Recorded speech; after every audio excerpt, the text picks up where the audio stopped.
ler. Pessoal, então vamos lá. Vamos partir desde o nosso início, tá bom? Nós aprendemos que existe dois tipos de universo. O universo que o Baldi chama de sistema, que é o universo do espírito. É aquilo que está lá no Gênesis, onde Deus criou Adão e colocou ele no paraíso. Adão é o símbolo da totalidade. Adão não é um ser, não é um homem, não é uma interpretação literal. Assim como a Eva é o símbolo da individualidade. Por isso que a Eva nasce da costela, ou seja, nasce do movimento. A individualidade nasce depois da totalidade. Então, primeiro nasce a totalidade, depois nasce a individualidade. Por isso que Eva vem de Adão. E por que é mulher? Porque é o complemento da totalidade. Então, a totalidade é a base do ser. A individualidade é a base da liberdade, da escolha. Então, por isso que ela nasce do movimento, por isso que nasce da costela de Adão. E individualidade mais totalidade caminha para a unidade. Por isso que Kardec fala tão bem, ele fala lá, gravitar para a unidade divina, eis o desiderato da humanidade. Ou seja, nós caminhamos para essa unidade. Dessa forma, então, o sistema ou paraíso divino nada mais é do que a vida real do espírito. Eu não estou falando aqui vida no plano espiritual, porque qualquer plano espiritual é matéria, e matéria é queda, matéria é involução. Eu estou falando da vida real do espírito, a vida sistêmica, a vida do espírito, que nós já mostramos aqui N vezes, não vou mostrar N mais um agora, em que o espírito é formado de Deus, unidade, totalidade e individualidade. Por isso que Paulo, nas epístolas ao Efésio, epístolas ao Gálatas, epístolas a Coríntios, ele fala que o Espírito é um. Por quê? Porque nesse contexto é o que nós verdadeiramente existimos. O Espírito é composto de Deus e isso é um processo intrínseco. Não existe o pensamento de Deus se deslocando de um ponto A para um ponto B. Ele já é íntimo, ele já é intrínseco, porque o Espírito é intrínseco. O Espírito não tem matéria. A matéria é o resultado da queda, ou seja, matéria e consciência é a mesma substância. Então o Espírito é o que nós estamos em busca, é o que nós estamos voltando a ele, que é o ponto de queda. Então o sistema é o sistema no sentido de vida do Espírito. Consequentemente, se é vida do Espírito, o sistema, como nós já falamos aqui, ele tem algumas características. Ou seja, ele é infinito, né? Ele é absoluto, ele é eterno, e lembra que nós já falamos aqui, ó, que infinito, no que sentido? Ele não tem nenhuma referência, né? Por quê? Porque é infinito. Não existe uma referência de nada nele que tenha um início e um fim. Ele é eterno, significa que não tem um tempo. É aquilo que eu já falei 1000 vezes aqui. Eternidade não é sinônimo de tempo longo. Eternidade é ao não tempo, ou seja, o agora. E, ao mesmo tempo, ele é absoluto. Por quê? Porque quem é relativo somos nós. Quem vive na relatividade somos nós. O sistema é absoluto. E, ao mesmo tempo, além de infinito, absoluto e eterno, ele é pleno. Então, no sistema, não tem sentido você falar em criação. Nós falamos em criação a partir do antissistema. Por isso que quando você pega na Gênesis, está lá, no princípio era o caos. Ou seja, no princípio era a queda. Por que era o caos? Porque houve a desorganização de algumas almas em relação ao sistema. Por isso que fala no princípio, ou seja, quando surgiu o tempo, era o caos. Então ele não está falando da criação original, que é a criação eterna, que é a criação do princípio, que não tem princípio.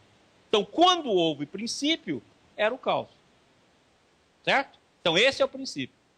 Agora, e ao mesmo tempo, João Evangelista fala uma coisa muito bacana. Ele fala, no princípio era o verbo. Ou seja, no princípio era o Espírito. E o verbo estava com Deus. O Espírito estava com Deus. E o verbo era Deus. O Espírito era Deus. Olha aqui. Certo? Então, no princípio era o verbo. Ou seja, no princípio de tudo era o Espírito. E o Espírito estava com Deus e o Espírito era. Por quê? Porque é intrínseco. Não tem como separar. E o verbo se fez carne. O verbo se fez matéria. O Espírito materializou. Antissistema. Certo? E ele veio para dar vida, porque é uma das características da vida. Então nós vamos ver agora aqui outro aspecto. Agora vamos pegar esse aspecto aqui, ó, Deus. Então vamos ver o que é Deus. Então Deus, nós já mostramos aqui. Deus como princípio, ele é lei. A lei que tudo rege. Então, quando nós estamos estudando campo, estamos estudando campo acásico, quando nós estamos estudando campo de informação, nós estamos isso aí na linguagem de Ubaldi é lei. Tá? Na linguagem de Jung é arquétipo. Ou seja, é a lei. Tá claro? Então, Deus como princípio, ele é lei. Deus como essência, ele é amor. Está saindo errado. Aqui não está dando. Amor. Então, Deus como princípio é lei. Deus como essência, amor. Deus como substância é vida. Por isso que está lá. E ele veio para dar vida. Vida em abundância. Ou seja, por quê? Porque Deus como substância é vida. E Deus como ser é verdade. Então, Deus como ser é verdade. Por isso que eu falo, conhecereis a verdade vos libertará. Ou seja, conhecereis a Deus e ele vos libertará. E é por isso que Jesus foi tão claro. Eu sou o caminho. O que é caminho? Porque ele está falando sobre a evolução. O caminho de volta. O caminho do filho pródigo, que sai lá dos porcos e volta para Deus. Eu sou o caminho, ou seja, eu sou o caminho da evolução. Eu sou a verdade. Ou seja, a substância, Deus como ser. E eu sou a vida. Portanto, eu sou amor. Como amor, ninguém vai ao Pai a não ser pelo amor. Então não tem nada dessa ideia que se prega. Ah, se não for Jesus, se for budista, está lascado. Se for isso, está lascado. Isso é coisa de mente evoluída. Ou seja, eu sou amor. Ninguém vai ao Pai a não ser pelo amor. Ok? Então esse é o sistema.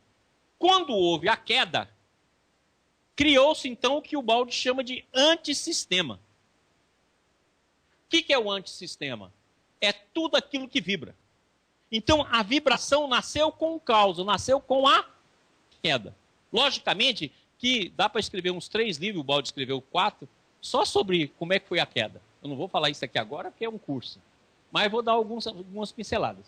Então, no momento que houve a queda, criou-se, então, a matéria. Se criou a matéria, criou também o campo.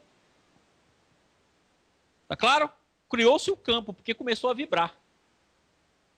Então nós podemos dizer que a vibração nada mais é do que o processo antagônico ao sistema. Nessa queda, ela vai então do mais infinito, que é onde a gente se situava, e podemos dizer ao menos infinito. Porque o Ubaldi coloca a dimensão do espaço, N dimensões de espaço, não é só 10 ou 26, como já tem a teoria das cordas que prevê isso. Ele coloca um infinito. Então o que acontece? Houve a queda.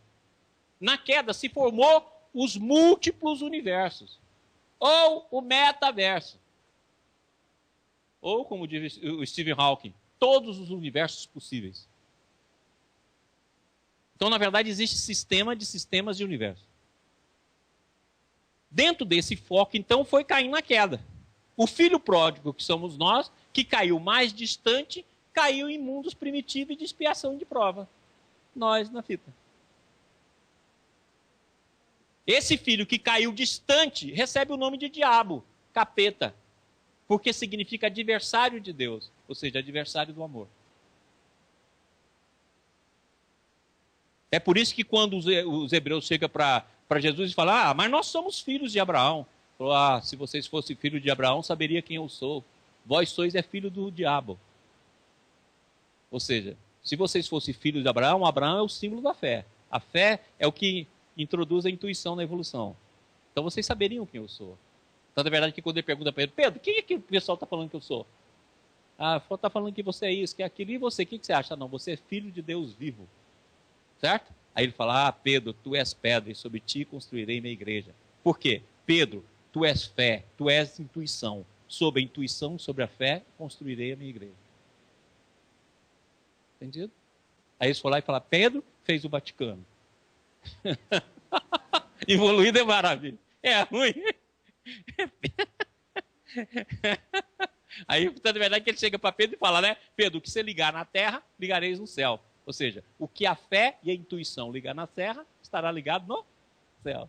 Aí nós pusemos São Pedro, comandou Pedro com chave na mão. É duro, a evolução é dura. Muito bem. Logicamente que se só existe o agora dentro do processo da criação, então, consequentemente, existe movimento, porque o sistema não pode ser estático, porque ele é sempre novo. Porque ele representa um fluxo. Vamos representar isso aqui, ó, e depois eu vou dar uma aula só sobre isso aqui. Estou esperando vocês lerem o campo para eu poder dar essa aula. Isso aqui vai fazer parte de uma terapia que nós vamos fazer no IBS. Então, vamos lá. Como é que é isso? Eu vou colocar aqui, ó, passado, futuro, presente. Esse é o nosso processo.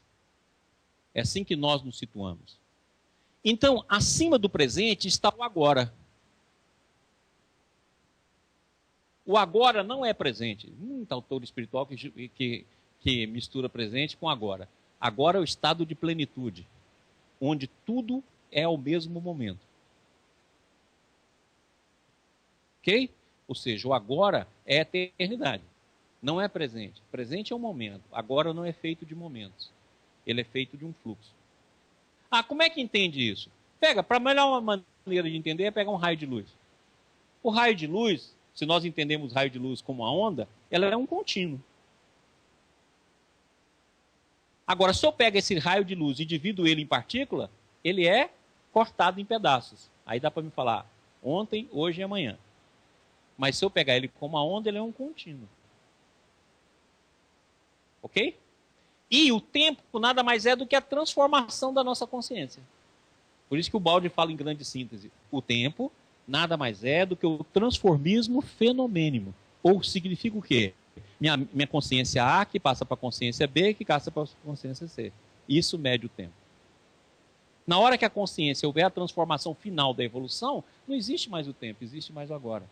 Por isso que Jesus foi tão claro, ficarei convosco até o fim dos tempos.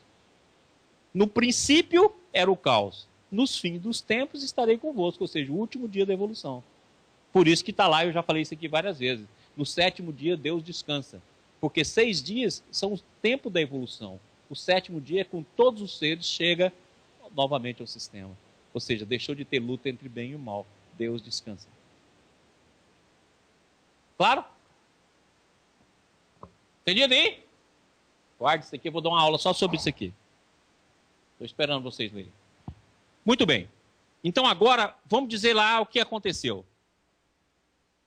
Vamos, para a gente poder, sempre tem que ser por metáfora, né, por imagem. Então vamos falar que o fluxo do sistema, o fluxo da unidade, o fluxo da totalidade, ele é um fluxo contínuo. E se é um fluxo contínuo, é um fluxo baseado no amor. Então vamos ver de onde derivou as leis, né? É o amor. Como é o amor? Ninguém ama aí, não? Tá certo, não ama mesmo. Todo mundo é evoluído, só no máximo que tem é paixão. Amor ainda estamos longe, né? Então presta atenção. O amor tem 2 processos. Ele é uma força de expansão e é uma força de atração. Ou seja, ele é uma força que expande e é uma força que atrai.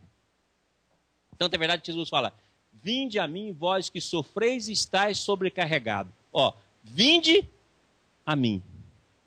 Aprendei comigo que sou manso de coração. Olha, vinde a mim. E ao mesmo tempo, o que ele fala? Eu sou, eu e o Pai somos um. Está lá na Bíblia. Moisés perguntando, se eu for lá falar com os judeus, o que eu falo? Fala que quem falou para você é eu sou. Ou seja, a expansão. Então o nosso processo de vida é de expansão, é igualzinho a nossa respiração.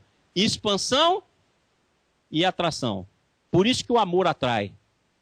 Por isso que não tem como de nenhuma ovelha se perder, porque por mais distante que a gente vá e faça a escolha, o amor divino atrai.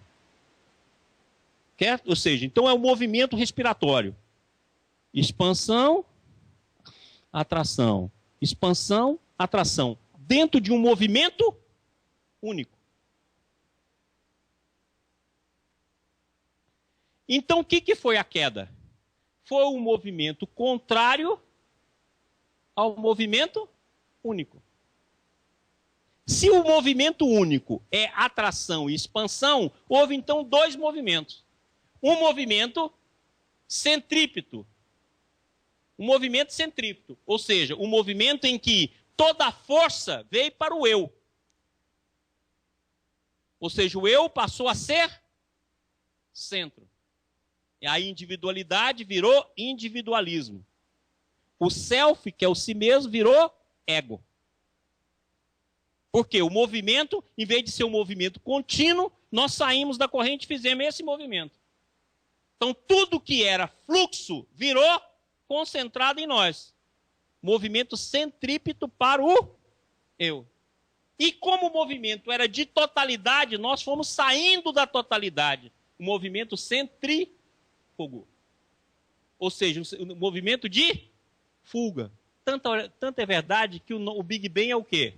Um ponto onde estava todo concentrado o tempo, o espaço, a matéria e a energia. E até hoje nós estamos numa expansão acelerada. Expansão e atração. Os dois movimentos que vai dar origem ao Big Bang. Esse movimento de atração e expansão modificou, criou então dois movimentos duais. O movimento centrífugo foge do próximo.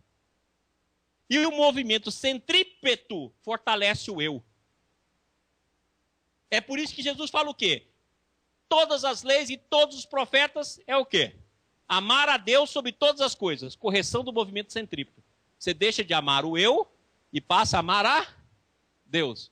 E ao próximo como a si mesmo. Você corta o movimento centrífugo, porque você vai em busca do próximo. Os dois movimentos da vida. Então hoje a ciência fala o seguinte para a gente, que nós temos a força eletromagnética, a força forte, a força fraca e a força gravitacional. Emmanuel diz que essas forças, na verdade, é assim, ó. A força magnética, ela é elétrica, força fraca, força forte e gravidade. Tem muita gente hoje falando da gravidade como força eletromagnética. Já tem muita gente tentando fazer isso. Mas Emmanuel diz que a unificação dessas quatro forças é a força magnética. E olha só o que ele diz bacana. Ele fala assim, entre os mundos é gravidade. Entre as almas é amor. Então a força magnética nada mais é do que a força do amor. E a força magnética se divide nas quatro forças fundamentais da natureza. Dentro dos dois movimentos que o homem já viu do universo. O movimento de contração, que é o movimento do ponto do Big Bang, e o movimento de expansão. Esse movimento de expansão do universo ele vai até o limite, na hora que vai predominar de novo a atração. Ou seja, o Big Bang, inicialmente, e o Big Crush, que vai fazer com que o universo se contraia no todo e volta ao ponto de ponto. Por quê? Porque toda a matéria vai se transformando em energia e toda energia vai se transformando em consciência.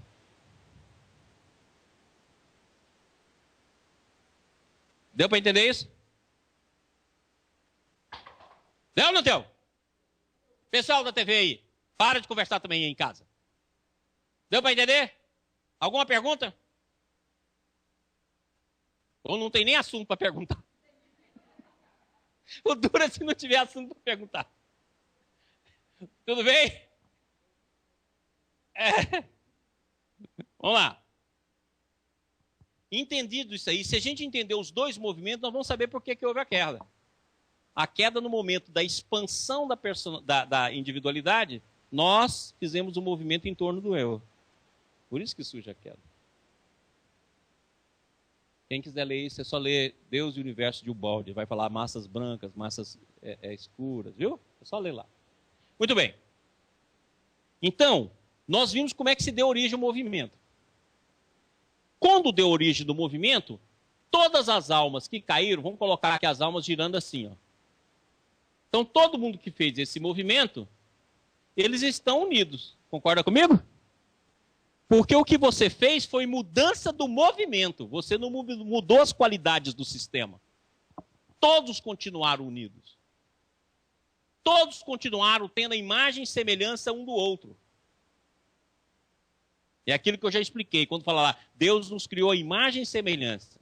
Lembra? Semelhança, cada um de nós é único. Somos semelhantes, mas somos únicos.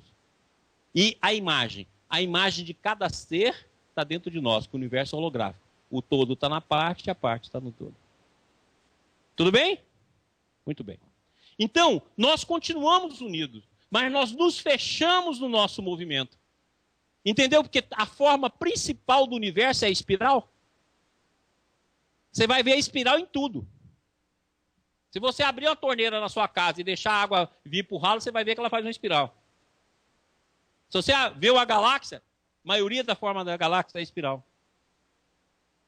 Se você for colocar rotação, você vai ver que a maioria é elíptica, que é uma parte da espiral.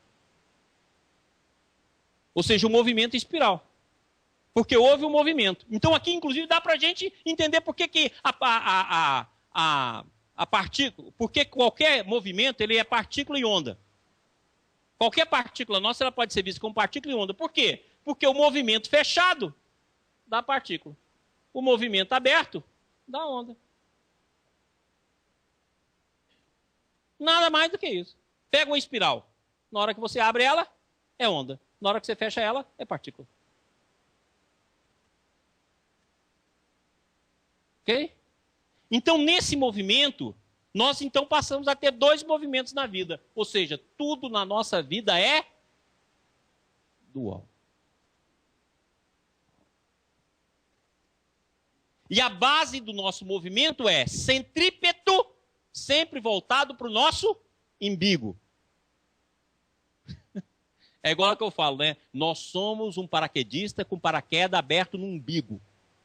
Todas as linhas vêm para nós.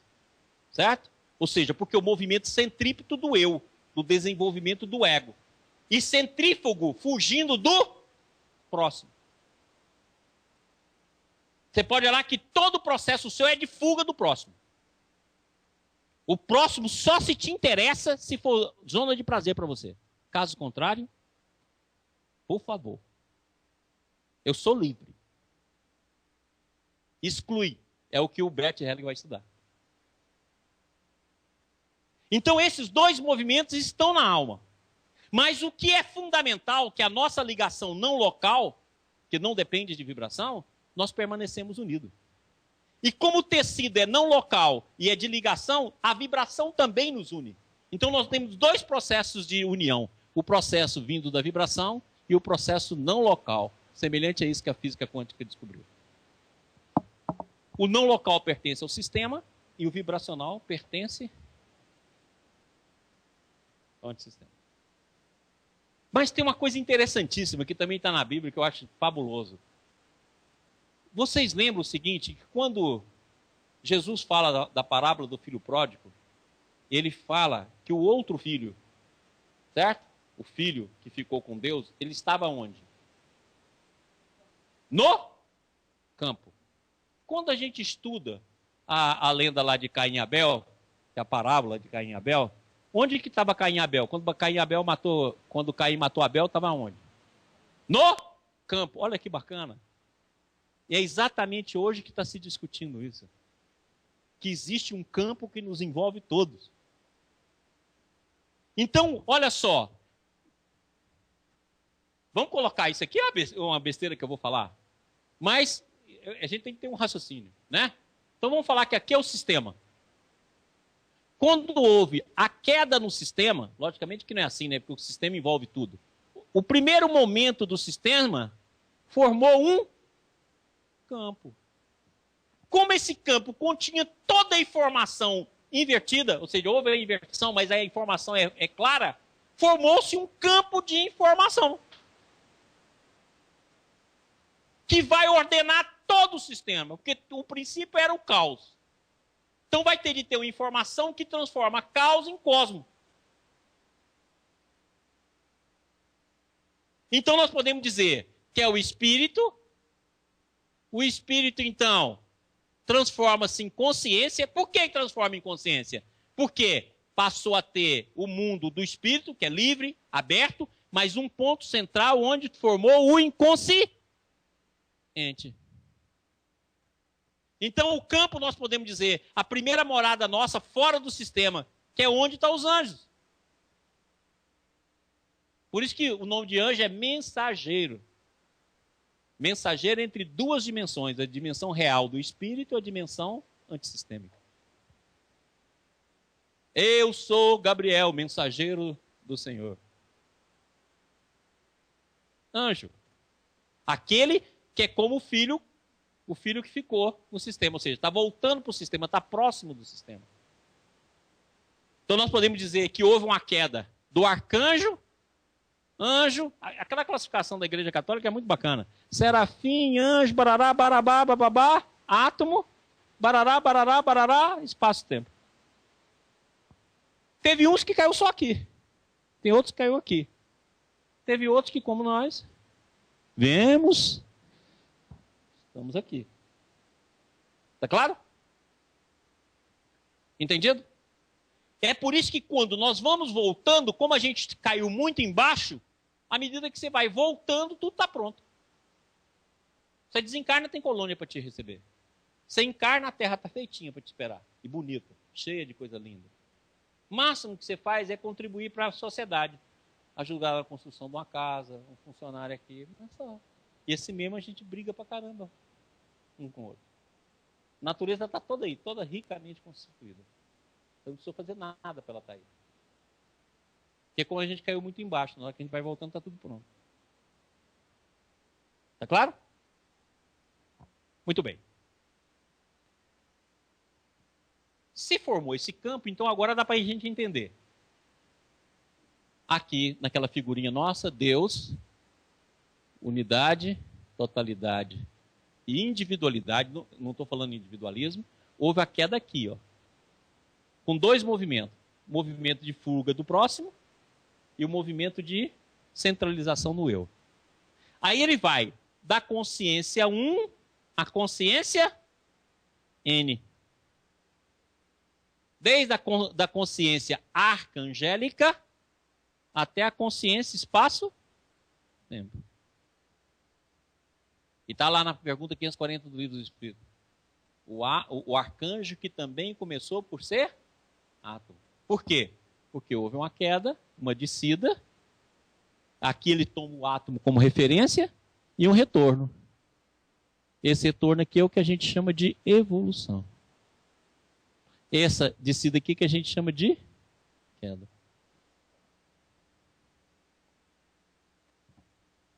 Por isso que Jesus fala, eu sou o caminho da evolução.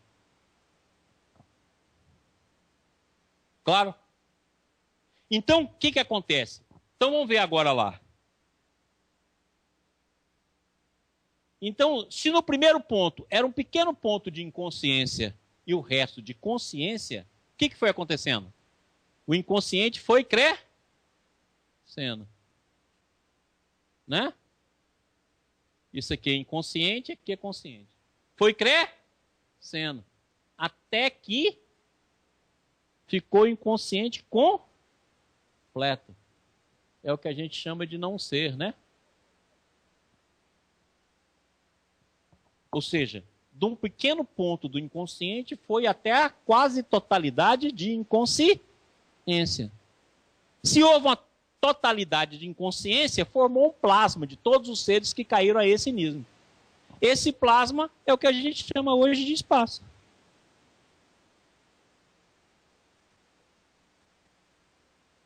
E por que o espaço tem distâncias entre um e outro? Porque é a nossa separação psíquica.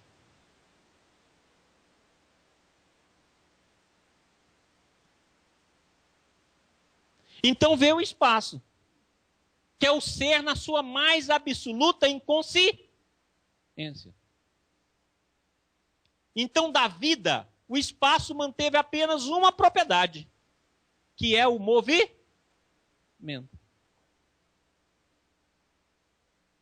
Então eu posso falar que todos os seres na natureza têm vida, desde os minerais até o homem.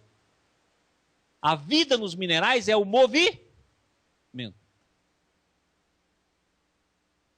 É o primeiro nível da consciência. Aí o que acontece? A partir do movimento, nós vamos fazendo o caminho de volta, abrindo a nossa consciência.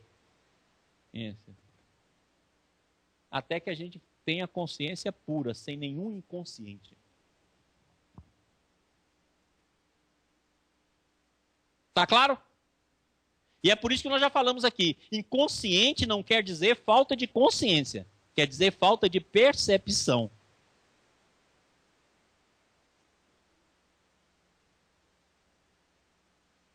Agora, qual é a base da consciência?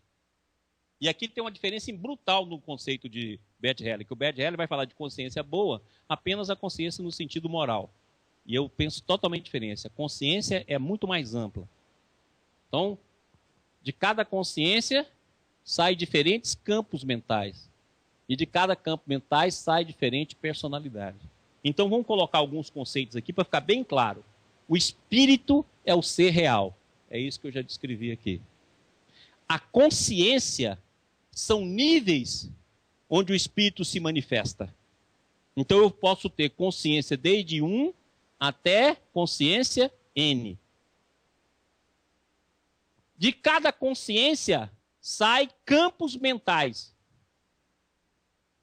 De cada campo mental sai individualismos. Porque está preso no orgulho. E desse individualismo nós formamos personalidades. O conjunto das personalidades que nós já formamos eu chamo de alma.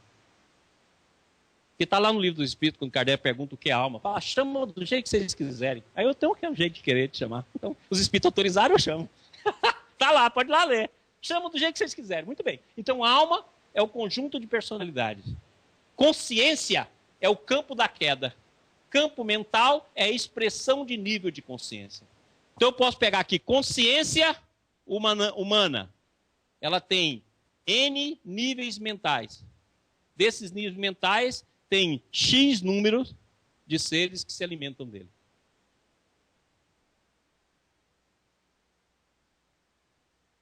Então qual é o processo da vida? Nos tornar conscientes.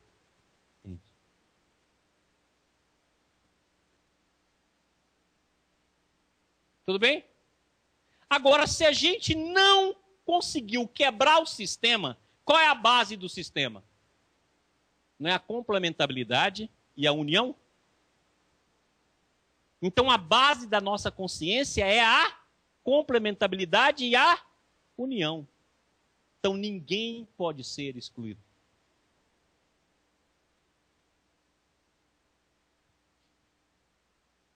Ninguém. Então o que o Bert Hellinger fala? A consciência arcaica, porque ele coloca na evolução. Mas quem forma a consciência arcaica é a consciência sistêmica que caiu.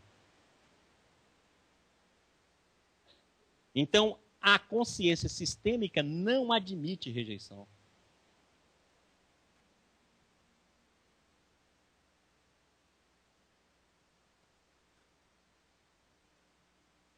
Ok?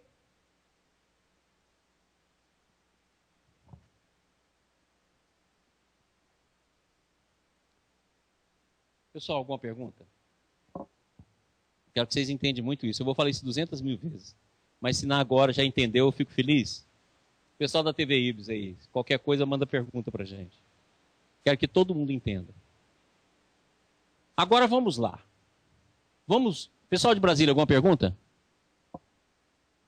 Rodrigo, tá prestando atenção? Tá, né? Beleza. Pessoal, agora eu queria que vocês prestassem atenção aqui. Se tudo deriva do amor, se tudo é magnetismo, naturalmente o nosso pensamento também é magnético. E, consequentemente, ele é elétrico. Então, dentro da visão da doutrina espírita, assim como você pega a luz e tem a luz infravermelha, a luz visível, e a luz ultravioleta, a doutrina espírita também classifica o magnetismo conhecido, através dos mais diferentes raios, certo? E o eletromagnetismo ou ultraeletromagnetismo, que é a nossa mente se expressando através do pensamento.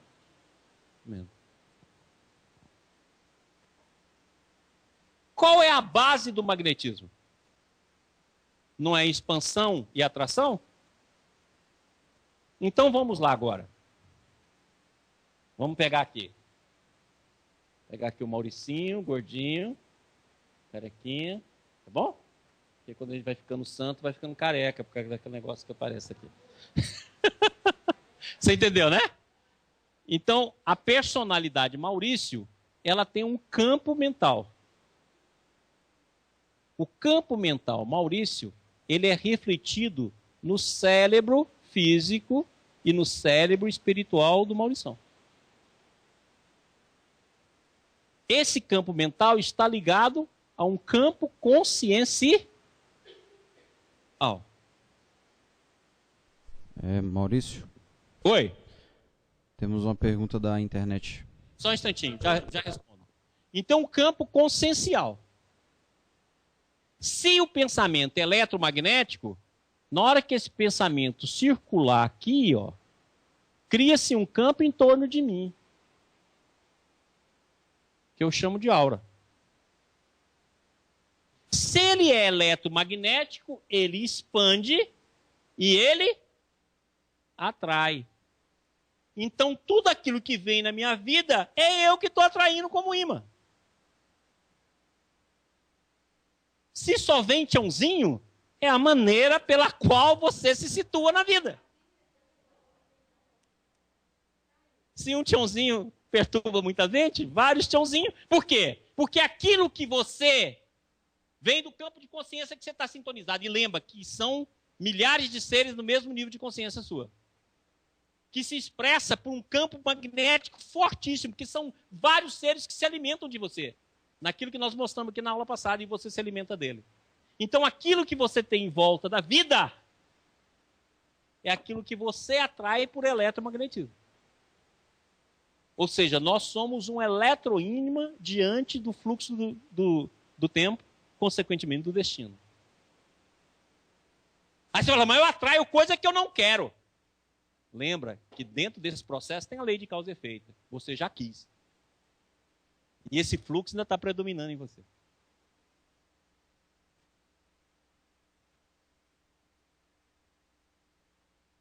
Então nós somos artífices da nossa própria evolução.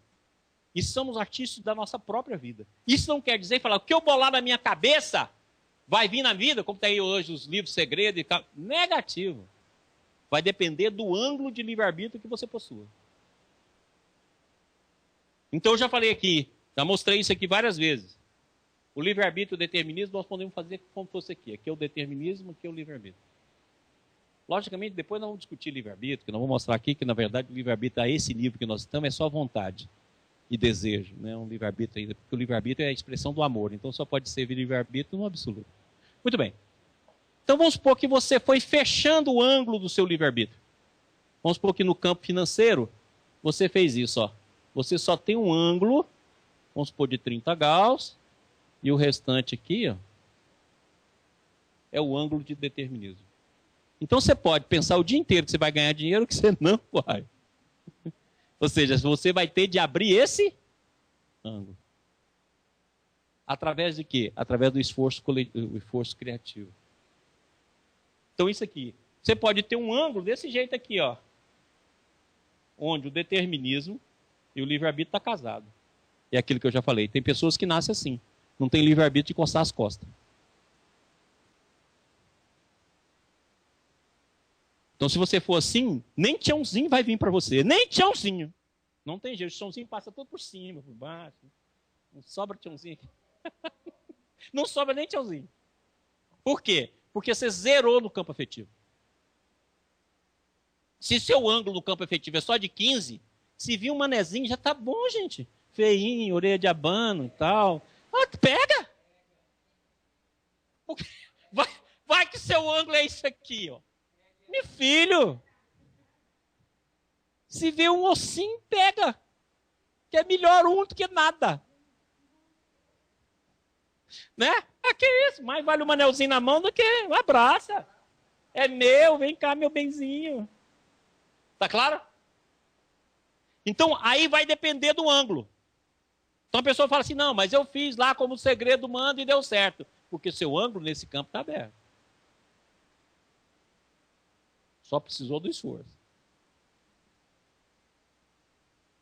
Tudo bem? Muito bem.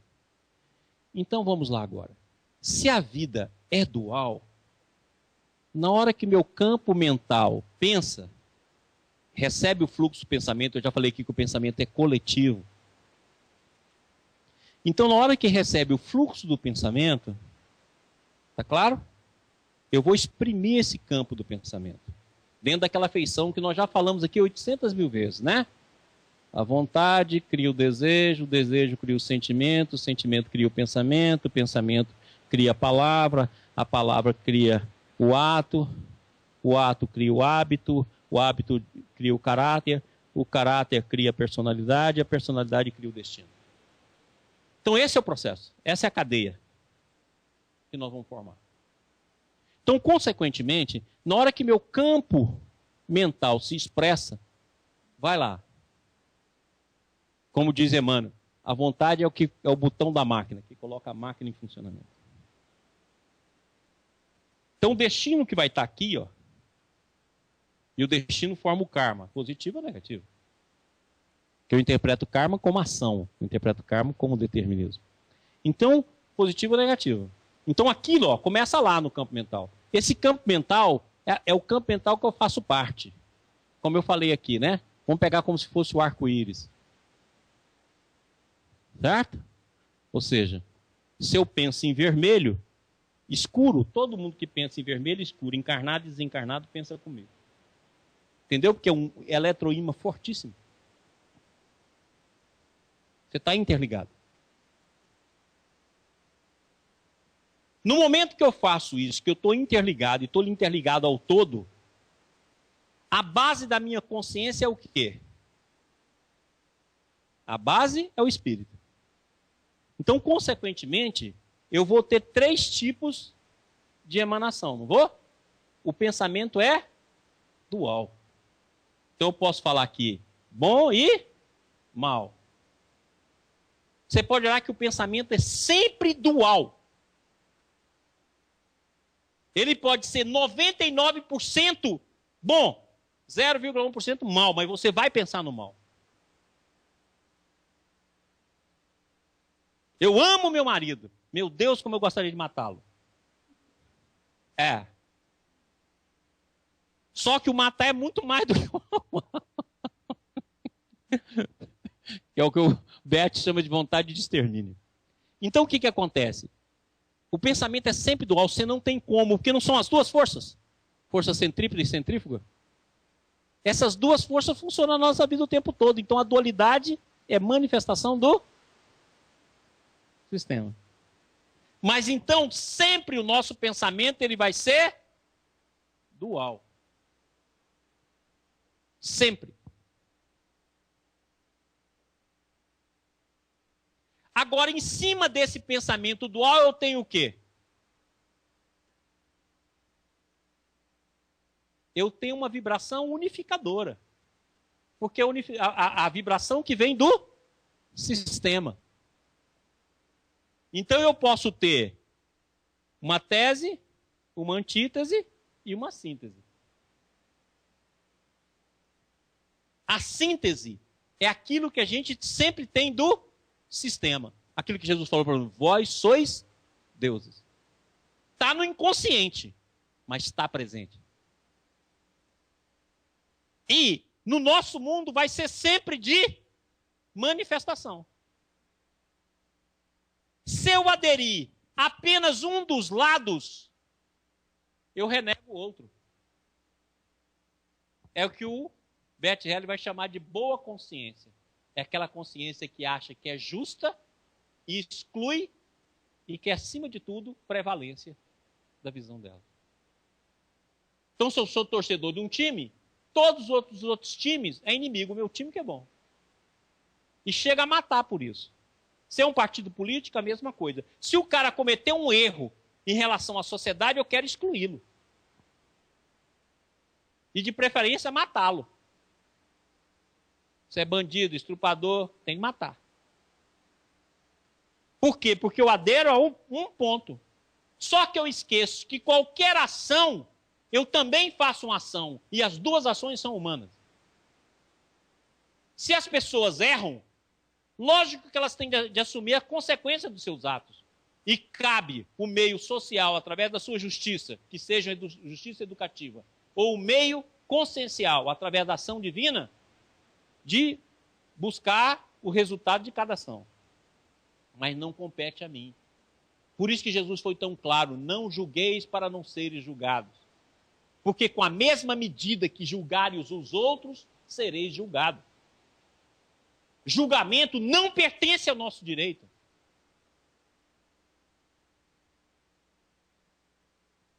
Então, existem 3 visões na vida. Uma visão que eu considero boa, uma visão que eu considero ruim, e uma visão que não é nada disso, que unifica as duas coisas. Que harmoniza a dualidade que existe em nós. Então, quando o Beth fala de trabalhar com o campo, e principalmente você ir lá para poder dissolver essa consciência boa, ele está falando aqui, ó, que você aceitar os 2 lados da vida para unificar num campo de harmonia. E esse campo de harmonia está em nós. É o que nós estamos estudando aí como campo de informação. Então, se eu pegar a força eletromagnética, você vai pegar uma força elétrica que forma em torno de você um campo perpendicular magnético. Mas não tem só a força elétrica e a magnética. Tem a força elétrica, a magnética e a informação.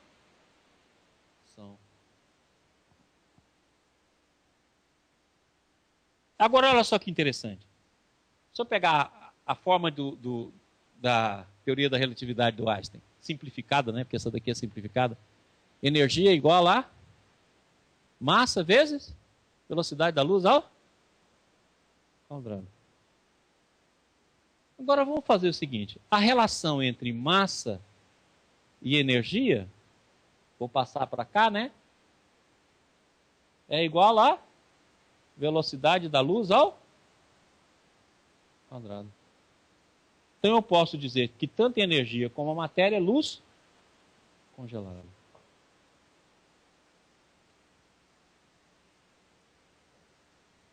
Se é luz congelada, tanto a matéria como a consciência, agora a gente entende. No princípio era o caos. E disse Deus, faça-se a luz. E a luz foi feita. Como a criação é uma obra coletiva, divina e da criatura, e viu Deus que a luz era boa. Ou seja, o produto que veio dele, casado com o produto que veio da totalidade, produziu algo bom.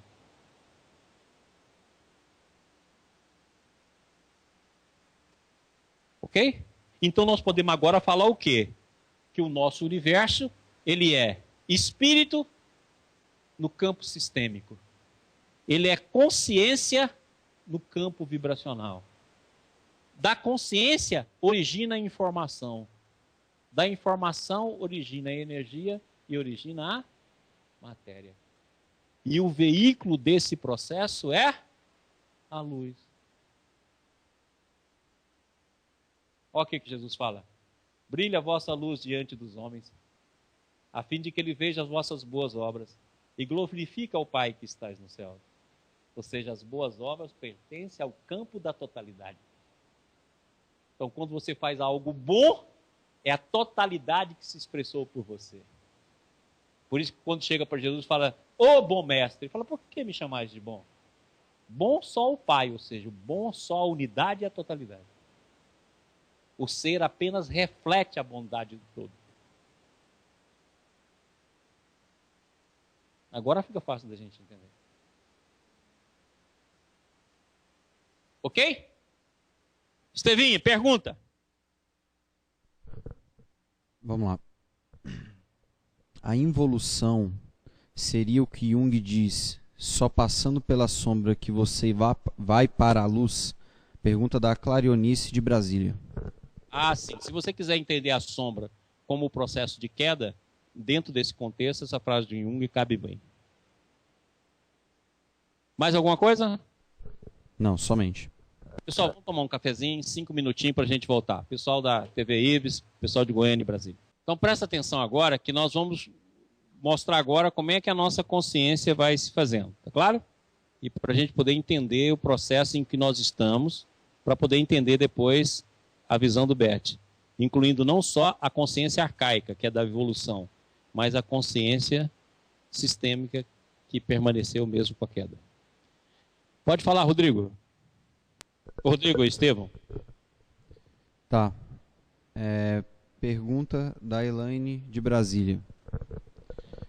Existe uma forma de minimizarmos essa força centrípeta? Ou os dois lados da dualidade sempre terão a mesma força? Os dois lados da dualidade vai ter a força que você der aos lados.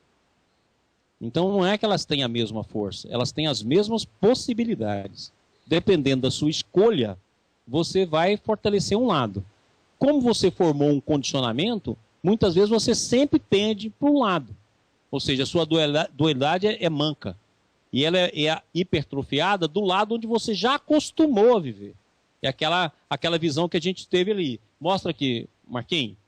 Mostra aqui, por favor, aquela imagem. Então aqui, ó, vamos pegar essa imagem que nós mostramos na aula passada. Nós vamos falar muito sobre isso aqui. Isso aqui é um núcleo mental, para quem nunca viu. Isso aqui é um núcleo mental e aqui são os satélites do núcleo mental. Por exemplo, vamos supor que esse núcleo mental seja mágoa. Então aqui vai ter uma cena de mágoa, por exemplo, o André e o Maurício. Então vamos supor que isso aqui é a mente vamos ver, da menina, Fernanda. Então vamos supor que a Fernanda tem uma mágoa, várias mágoas comigo. Então aqui, ó, nesse satélite, vai estar eu com todas as cenas da mágoa que eu provoquei nela, o que ela assimilou. Aqui vai estar outra, aqui vai estar outra, aqui vai estar outra. Tá claro? Então, logicamente, são inúmeras. Esse centro é o centro da mágoa. E esse centro da mágoa que vai alimentar com outra pessoa. Então, todo mundo que tem uma mágoa semelhante a ela, nutre ela, nesse campo aqui, ou é nutrido por ela. Então, na hora que essa mágoa, o Adalto está fazendo um filminho para a gente poder ver isso. Então, vamos falar que essa mágoa vai crescendo. Ela vai crescendo, ela vai crescendo, ela vai explodir numa forma de desajuste, seja neurose ou seja psicose, ou dentro de um processo de vingança em relação ao outro. É por isso que a pessoa fica presa. Essa daqui que é a boa consciência do Bert Hellinger. Que para nós, na nossa linguagem, é o núcleo mental. Então você se exclui e fala o outro que errou. Eu não admito isso. Não admito isso na minha família. Na minha vida eu não admito isso. Você errou demais. Então o que você faz? Você exclui e passa a nutrir dentro de um processo monofásico. Daqui a pouco esses próprios núcleos aqui estão menor e você já está com um núcleo imenso de mágoa, dentro dele um conteúdo de vingança, por exemplo. Volta na imagem anterior. Outra. Outra. E esse processo, vamos supor que em vidas passadas você condicionou a sua mente sempre na mágoa. Então aqui já vai estar grande e aqui já vai estar enorme. Bastou uma gotinha de mágoa na presente vida que você já gera uma neurose. É aquilo que nós respondemos ainda pela pergunta da Elaine. Se você já tem um campo condicionado e você insiste nele, ele vai explodir. Então mostra aquela imagem do campo, aquela que o Adalto fez. Vamos lá? Vamos lá? Vamos lá? Vamos lá? Aqui. Nós todos estamos interligados por um campo. Lembra do campo lá, que foi o primeiro início da queda? Um campo de interseção vibratória, formando um holograma. Interferência de onda.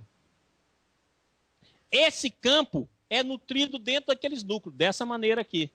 Vai lá? Ok? E você nutre, vamos mostrar lá na outra imagem, pode ir para a próxima? Aí. A interferência de onda. E você nutre, vamos lá, aquela aqui interligada, várias interligações, próxima. Aí.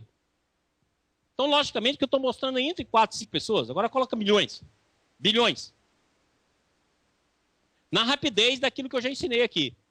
O André Luiz fala que o pensamento tem uma velocidade superior à velocidade da luz. Mas vamos colocar só na velocidade da luz. 300 mil km por segundo significa que em 1 segundo dá 7 voltas na Terra.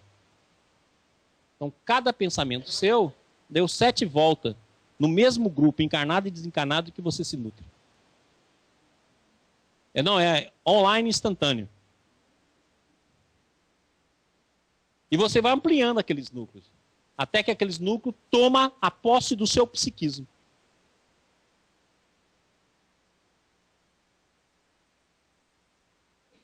Então, aquela frase, né? Pensar significa responsabilidade. Ok? Aqui na... Mais alguma pergunta, Estevinho? Não. Então vamos lá agora.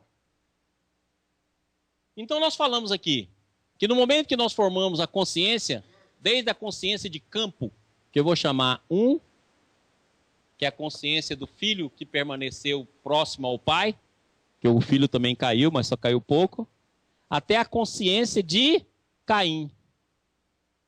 E olha só que interessante que está lá na Bíblia. Na hora que Caim mata Abel, ou seja, ele mata, coloca no inconsciente a parte de síntese superior da consciência. Então, Abel significa a fumaça que sobe para o céu. Lembra lá? Vocês não lêem Bíblia, né? A ignorância é tamanha. Então, lembra. Caim e Abel foi lá, ofereceu uma oferta para Deus. Aí um foi oferecer, a fumacinha subiu. E o outro nada. Tá claro? Significa o que é a fumacinha? A interligação do campo. Isso que eu acabei de falar aqui. Campo vibracional. Olha só que coloca como fumaça, porque fumaça é o símbolo do espírito, pneumo. Né? Ou seja, o espírito sempre foi visto assim, desde a Grécia Antiga. Certo? Tanto é verdade que quando você espirra, ou quando você dá um espirro e fala assim, saúde! Por quê? Porque os gregos acreditavam que o espírito saía com o vento e entrava novamente. Quando o espírito falava, você saúde para o espírito. Entendido? Então o ar é tido como espírito. O próprio Cristo colocou o espírito como ar também, né? O espírito sopra onde quer e onde lhe ouve a voz. Né? Então, na verdade, que quando o homem é feito de barro, que é involução, que é o homem saindo de novo para evoluir, Deus soprou no homem o sopro da vida, quer dizer, o ar, o espírito, ou seja, a matéria recebe o espírito da encarnação. Bom, então vai, desde ser um, não é isso? Ele vai se fechando e aumentando o inconsciente. Então, na hora que o ser vai voltar, a consciência primeiro apresenta como um ponto. É a consciência de movimento. Depois essa consciência vira linha. É a consciência de agregação. Ou seja, a subpartícula se junta e forma o átomo. O átomo se junta e forma a molécula. A molécula se junta e forma mineral. Depois vem uma onda de perpendicular a esse processo. Forma-se então o vegetal, que é o desenvolvimento da sensibilidade. Depois vem uma onda perpendicular a essa. Forma o animal, o desenvolvimento do instinto. E aí vem e forma o homem. Surgiu a razão. Então nós estamos abrindo da inconsciência, vindo desde o movimento, nós estamos abrindo. Então eu trouxe aqui uma visão material do conceito para a gente poder entender. Segura aqui para mim, por favor. Coloca aqui na boca, senão o Estevinho vai me dar bronca. Então olha aqui. Eu surgi num ponto. O ponto eu desenvolvi uma reta. Surgiu então a agregação. O átomo, a molécula, o mineral. Aí desenvolvi, formou a sensibilidade, o vegetal. Desenvolvi, formou o instinto. Fechei, nós temos a consciência racional. É uma consciência de fase, de visão única. Porque ela só vê dentro dessa visão aqui. O resto desse quadrado está no inconsciente. Então agora nós estamos saindo da razão e vindo para a intuição, ou seja, para a consciência volumétrica.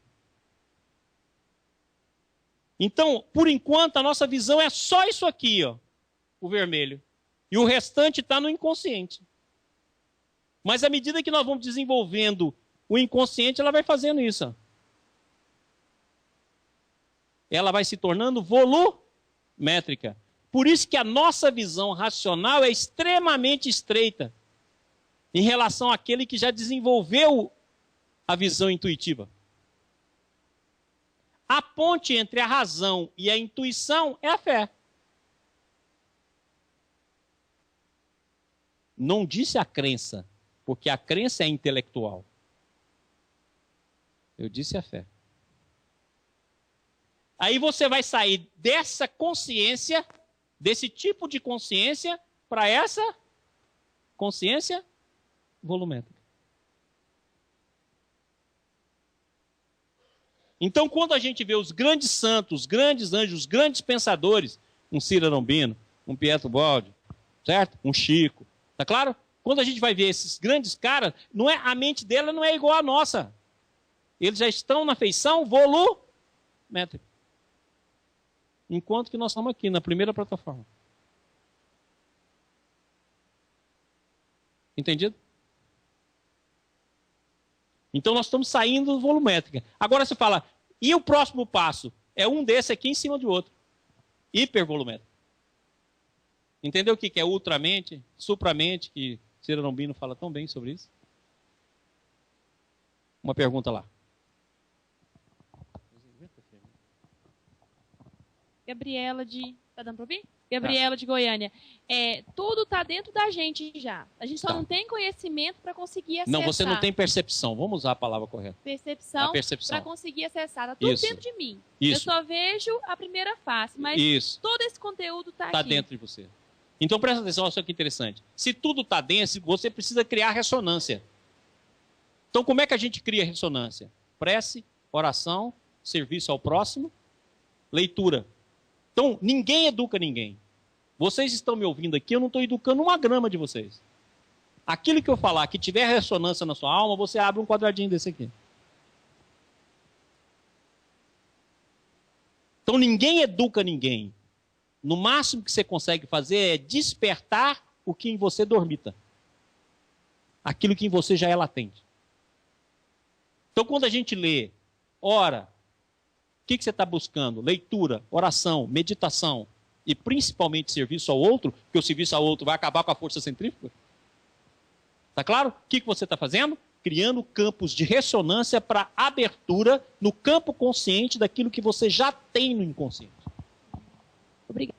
Agora eu vou pegar aqui, ó, um quadradinho desse em cima do outro quadradinho, em cima do outro quadradinho, em cima do outro quadradinho, com um quadradão envolvendo tudo. Você entendeu como é que a mente vai fazendo? Entendido? Então é assim que nós desenvolvemos. De um ponto, vamos pegar que fosse um ponto esse aqui. Nós vamos fazendo a linha, da linha a gente faz a consciência. O Baldi dá um show explicando isso aqui. Só que naquela época do Baldi não tinha esse quadradinho aqui, foi por isso que ficou mais difícil. Se tivesse... Muito bem. Agora, como é que é a nossa consciência? A nossa consciência, agora eu vou transformar a nossa consciência num campo mental para mostrar como é que a gente vibra. Tá claro? Então a nossa consciência é assim, ó. Ela é sempre dual. Ela sempre vai ter dentro dela os dois tipos de pensamento. Um maior, outro menor ou igual. Se você pintasse aqui verde e vermelho. Então a nossa consciência é sempre dual. Tudo que você quer, você também não quer. Então não tem medo. Você quer Deus e nega Deus. Você quer o amor e nega o amor. Você ama seu filho e detesta seu filho. É por isso, sim, você detesta Marco Paulo, não vem conta não. Agora o que acontece? quando uma dessas forças predomina, você faz loucura. Entendeu? Porque o cara é capaz de matar o filho, matar o pai. Mas as duas forças estão lá, em todo ser humano. Então não adianta você falar assim, matou o outro, você é um assassino. Porque essa força está em nós também. Nós somos o mundo. Então não adianta excluir. Você pode falar assim, meu amigo, você vai ter de assumir a responsabilidade dos seus atos. Mas eu não te excluo do meu amor e nem da minha força que eu posso dar a você e transformá-lo. Está claro? Por quê? Porque o pensamento, na verdade, não é assim como eu estou mostrando. Na verdade, ele é assim. Ó. Ele sempre é dual, mas dentro dele tem uma síntese que harmoniza as duas partes. Nós pensamos assim. Ó. Sempre dual e antagônico, mas com um campo que muitas vezes está no inconsciente que harmoniza os dois. Entendeu agora aqui que é o trabalho do Bert Hellinger? É unificar esses dois, não aqui, mas aqui. E despertar isso no campo familiar. Entendeu aí o que é o Ho Oponopono? Para quem já está aprendendo o Ho Oponopono, eu vou dar uma aula sobre o Ho Oponopono aqui. É o quê? É assumir a totalidade desses dois movimentos, humano, para fazer a mudança no campo da totalidade.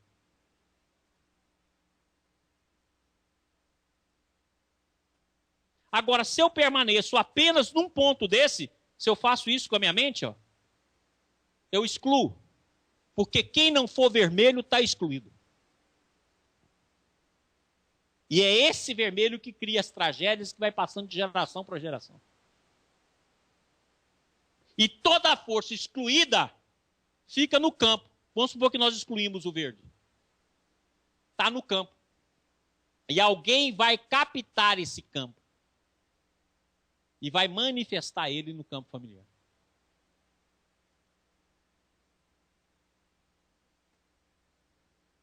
Então, tudo que é excluído se repete.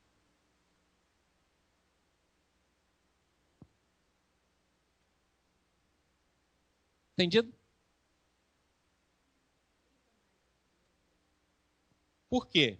Porque se está excluído, por exemplo, vou dar uma ideia. Obrigadão. Olha aqui. Vou dar uma ideia aqui. Tudo aquilo que você quer excluir da sua mente, que você não aceita que é seu, o pensamento não fica persistente. Ai, meu Deus, eu não quero pensar isso. Você pensa nisso todo dia. Então, em vez de você tentar negar, eu não quero pensar nisso, tentar excluir ele, na hora que você tenta excluir, ele se torna obsessivo. Não adianta excluir, não adianta reprimir. É aquilo que eu falo sempre aqui, que é uma frase de Freud que eu adoro. Tudo que é reprimido cresce no escuro e explode como vulcão. Você pode conseguir fazer uma repressão de uma vida, vai explodir noutra. Então vai explodir, não adianta, você tem de anexar. Poxa, eu sou desse jeito. Por exemplo, eu tenho uma fixação que eu vou matar aqui o Heller. Ai meu Deus, não deixa eu pensar não, eu sou espíritazinho, matar o Heller. Tá claro? Não. Vem cá, por que eu quero matar o Heller? De onde vem esse impulso que eu quero matá-lo? Ou seja, eu vou dissecar o impulso, eu vou aceitar que ele está em mim. Que ele é uma manifestação da minha alma. E vou buscar as razões para que ele se transforme. Então, a mesma coisa, se isso acontece no campo individual, quando você exclui qualquer ser do amor, da convivência, da aceitação do que ele é, seja ele drogado, seja assassino, seja o que for. Se você exclui, o conteúdo dele e de todo mundo que é igual a ele, permanece no campo. Põe o campo aqui para mim, por favor. Aquele do o Adalto fez. Não, outro. Aqui, ó. Vamos supor que eu excluo essa pessoa aqui, ó. Na hora que eu excluo, o conteúdo dele está permanente aqui. Como todo mundo tem vibrações semelhantes, o pensamento não é dual. Não é dual, gente? Então o que acontece? Aquele que foi excluído, mas todo mundo tem a mesma vibração. Em maior ou menor grau. Um tem 10%, outro tem 20%, outro tem 30%. Então a vibração vai forçar o ambiente aqui. E a vibração que vai predominar no campo é a do excluído. Alguém que tem a maior taxa de interação passa a ser médio dessa vibração, que foi a exclusão desse aqui.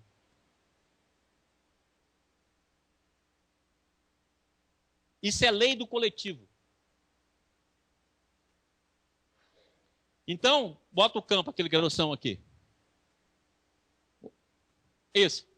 Dentro do campo, vai fortificando essa vibração. Até que um familiar aqui começa a expressá-lo. Seja na geração atual, seja na geração futura. Até que a família aceite e trata aquele problema no campo, para que a família mude de sintonia e aquele fato não ocorra mais.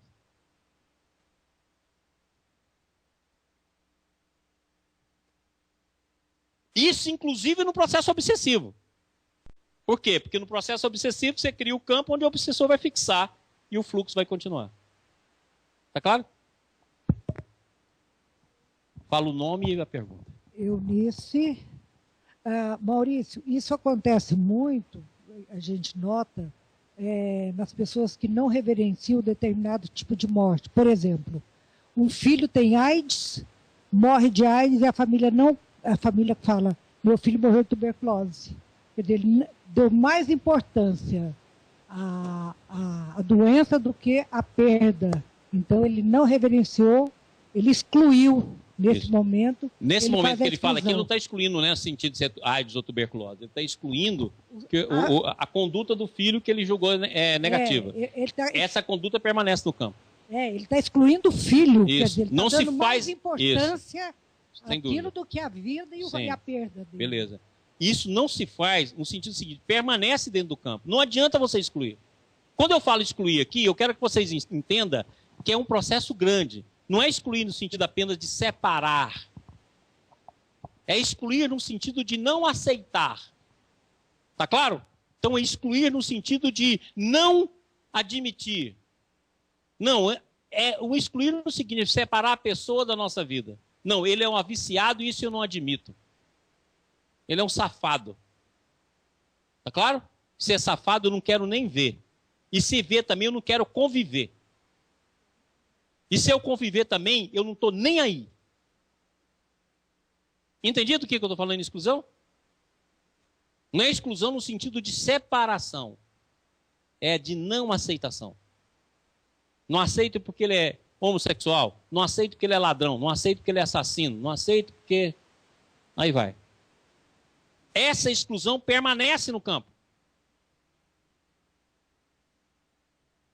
E ela é autodestrutiva. Então, nós vamos começar a entender os fenômenos sociais. Você imagina o que foi a Segunda Guerra Mundial? Porque no momento que eu crio uma raça que é superior a todas as raças, eu excluo todas as raças. E aqueles que é excluído não admitem ser excluído, eu reajo, tem a luta. Aí nós vamos ter dois tipos. Aquele que acha que é vítima e aquele que vai ser o algoz. Mas todos os dois estão dentro do mesmo campo vibratório. E se eu não tratar o campo social, esse processo se repete. E a única maneira de tratar é colocar a síntese, o amor, como processo de união. E deixar que a própria lei da vida busque corrigir dentro da justiça. Mas a vida, não a mim. Nélia. Como que a constelação funciona assim positivamente nesse caso aí? Isso nós vamos ver. Como você vê? Isso aí nós vamos ver. Semana que vem eu falo sobre isso. Pessoal, chega. Falei demais hoje. Tá? Semana que vem. Alguma pergunta aí? Pessoal de Brasília, pessoal aí da TV Ibis? Alguma pergunta? Não. Não? Tudo bem? Semana que vem nós vamos continuar estudando a boa consciência, vamos ver alguns slides do Beth, e aí eu vou responder a sua pergunta, tá, Nélia? Então vamos encerrar.